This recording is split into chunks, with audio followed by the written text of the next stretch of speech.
Yes, I did not support that measure as could be gleaned from the records. I questioned during the interpellation po na hindi po pwede ang absolute. It should be with an exemption. Although there were statements that allegedly it is a national law or NMIS instruction, but I was able to prove today that those are not really true. There is no national law prohibiting backyard slaughtering of pigs or goats, and there is also no jurisdiction by the NMIS. Tumawag po tayo sa NMIS and confirm about such authority.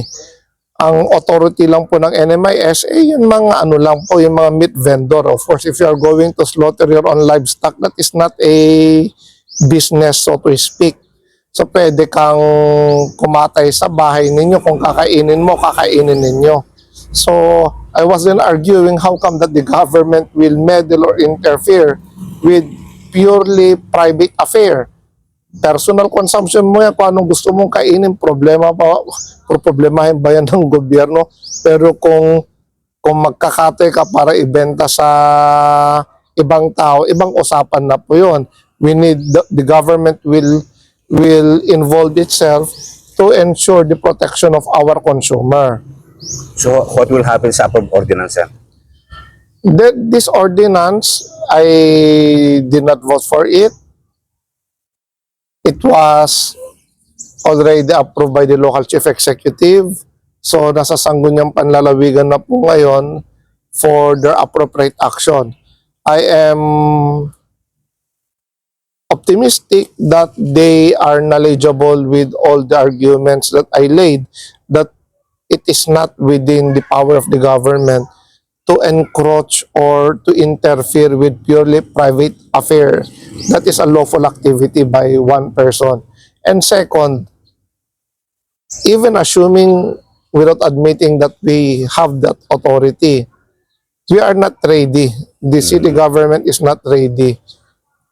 Yung refrigerated van natin, ang purpose nun, para pag na-slaughter na yung baboy or baka, ita-transport doon sa refrigerated van to preserve the freshness of the meat going to the market. Paano na kung malalayo yung lugar mo like Baksil, Kalayab, Balakad? You will be traveling as much as 1 hour depending on your vehicle. So, hindi naman pwedeng gamitin ang refrigerated van because the refrigerated van is entirely designed for meat vendors here at the city market. So, ita-transport nila from the slaughterhouse to the respective houses. Akit 1 hour na nagbiyabiyahe nga nakaref, ang kading asla ko maikan nga nala eston apo. If that is the case, so it is not, the government is not ready, not to mention has the authority. So, pwede pang magkate ngayon, sir, sa mga backyard?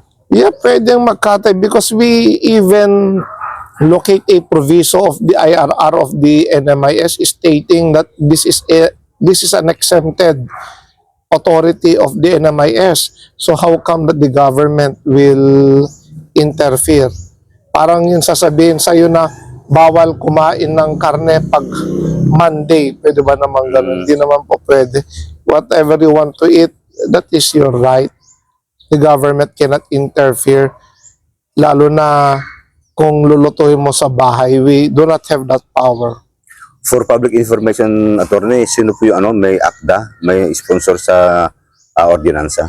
Yeah, as stated earlier today during our session, it was endorsed by our chair to the Committee on Market Slaughterhouse, and of course, the committee provided their own version.